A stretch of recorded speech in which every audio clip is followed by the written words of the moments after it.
ಒಂದು ಕಡೆ ಬೆಲೆ ಏರಿಕೆ, ಮತ್ತೊಂದು ಕಡೆ ಆಟೋ ಪ್ರಯಾಣ ಮತ್ತಷ್ಟು ದುಬಾರಿ ಆಗುತ್ತಾ ಅನ್ನುವಂಥ ಪ್ರಶ್ನೆ. ಈಗ ಆಟೋ LPG ಬೆಲೆಯಲ್ಲೂ ಕೂಡ ಏರಿಕೆ ಆಗುತ್ತಾ? ಇಫ್ ಇನ್ ಕೇಸ್ ಆ ಥರ ಏನಾದರೂ ಆಗ್ಬಿಟ್ರೆ ಇನ್ನೂ ಪರಿಸ್ಥಿತಿ ಹಾಳಾಗುತ್ತೆ. ಕಾರಣ ಏನು ಅಂತಂದ್ರೆ ಈಗಾಗಲೇ ಆಟೋ ಚಾಲಕರು ಬೀದಿಗೆ ಬಿದ್ದುಬಿಟ್ಟಿದ್ದಾರೆ ಪಾಪ.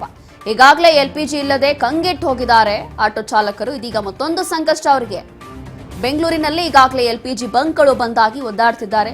ಇರೋ ಕೆಲ ಬಂಕ್ಗಳ ಮುಂದೆ ಸಾಲು ಸಾಲು ಆಟೋಗಳು ಕಿಲೋಮೀಟರ್ ಗಟ್ಟಲೆ ನಿಲ್ತಾ ಇದೆ. ಬೆಳಗ್ಗೆಯಿಂದಲೇ LPG ಬಂಕ್ಗಳ ಮುಂದೆ ಕ್ಯೂನಲ್ಲಿ ನಿಲ್ಲಬೇಕು. ಗಂಟೆಗಟ್ಟಲೆ ಕಾದ್ರೆ ಅದಾದ ನಂತರ ಅವ್ರಿಗೆ LPG ಗ್ಯಾಸ್ ಸಿಗ್ತಾ ಇದೆ. ಆಟೋ ನಂಬಿ ಜೀವನ ನಡೆಸ್ತಾ ಇರುವಂತಹ ಸಾವಿರಾರು ಮಂದಿ ಆಟೋ ಚಾಲಕರಿದ್ದಾರೆ. ಇನ್ನು ಅಂತವ್ರ ಪರಿಸ್ಥಿತಿ ಏನು ಹಾಗಾದ್ರೆ?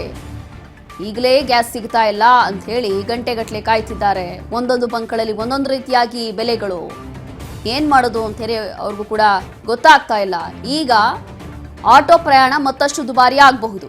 ಕಾರಣ ಏನು ಅಂತಂದ್ರೆ ಇಲ್ಲಿ ಗ್ರಾಹಕರಿಗೂ ಕೂಡ ಅಂದ್ರೆ ಪ್ಯಾಸೆಂಜರ್ಸ್ ಏನ್ ಬರ್ತಾರಲ್ಲ ಅವ್ರಿಗೂ ಕೂಡ ಒಂದು ಕಡೆ ಬೆಲೆ ಏರಿಕೆ ಬಿಸಿ ತಟ್ಟುತ್ತೆ. ಮತ್ತೊಂದು ಕಡೆ ಆಟೋ LPG ಗ್ಯಾಸ್ ಅಲ್ಲೂ ಕೂಡ ಬೆಲೆ ಏರಿಕೆ ಆಗುತ್ತೆ ಅನ್ನುವಂಥ ಚರ್ಚೆ ಆಗ್ತಾ ಇದೆ. ಹಾಗಾಗಿ ಈಗಾಗಲೇ ತಲೆ ಕೆಡ್ಸ್ಕೊಂಡು ಕೂತಿದ್ದಾರೆ ಆಟೋ ಚಾಲಕರ ಬದುಕು. ಅಕ್ಷರಶಃ ಈಗಾಗಲೇ ಅಲ್ಲೋಲ ಕಲ್ಲೋಲ ಆಗಿದೆ ಬೆಂಗಳೂರಿನಲ್ಲಿ. ಕಾರಣ ಏನು ಅಂತಂದ್ರೆ ಎಲ್ಲೋದ್ರೂ ಕೂಡ LPG ಗ್ಯಾಸ್ ಸಿಗ್ತಾ ಇಲ್ಲ ಅವ್ರಿಗೆ. ಇನ್ನೂ ಕೂಡ ಕೆಲವೊಂದು ಆಟೋ ಚಾಲಕರು ಪೆಟ್ರೋಲ್ ಮೂಲಕ ಆಟೋಗಳನ್ನು ಓಡಿಸ್ತಾ ಇದ್ದಾರೆ.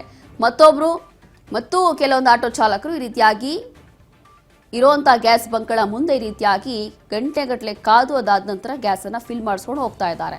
ಹಾಗಾಗಿ ಈಗಾಗಲೇ ಬೆಂಗಳೂರಿನಲ್ಲಿ ಇರುವಂತಹ ಪರಿಸ್ಥಿತಿ ಇದು. ಬಂಕ್ಗಳು ಆಲ್ಮೋಸ್ಟ್ ಬಂದಾಗೋಗಿದೆ. ಇರುವಂತಹ ಕೆಲವೊಂದು ಬಂಕ್ಗಳಲ್ಲಿ ಒಂದೊಂದು ರೀತಿಯಾಗಿ ಬೆಲೆಗಳಿದೆ. ಒಂದೊಂದು ಕಡೆ ಕಡಿಮೆ ಇದೆ, ಒಂದೊಂದು ಕಡೆ ಜಾಸ್ತಿ ಇದೆ. ಹಾಗಾಗಿ ಆಟೋ ನಂಬಿ ಜೀವನ ಮಾಡ್ತಾ ಇರುವಂತಹ ಸಾವಿರಾರು ಮಂದಿಗೆ ಇದು ಮತ್ತೊಂದು ಬಿಗ್ ಶಾಕ್. ಹಾಗಾಗಿ ಇಫ್ ಇನ್ ಕೇಸ್ ಏನಾದರೂ ಕೇಂದ್ರ ಸರ್ಕಾರದಿಂದ ಈ ಒಂದು ನಿರ್ಧಾರದಲ್ಲೂ ಕೂಡ ಏನಾದರೂ ಬದಲಾವಣೆ ಬಂತು ಅಂತಂದ್ರೆ ಆಟೋ LPG ಯಲ್ಲೂ ಕೂಡ ಬೆಲೆ ಏರಿಕೆ ಮಾಡಿದ್ರು ಅಂತಂದ್ರೆ ಮುಗದೆ ಹೋಯ್ತು ಕತೆ. ಹಾಗಾಗಿ ಸದ್ಯಕ್ಕೆ ಇರುವಂತಹ ಪರಿಸ್ಥಿತಿ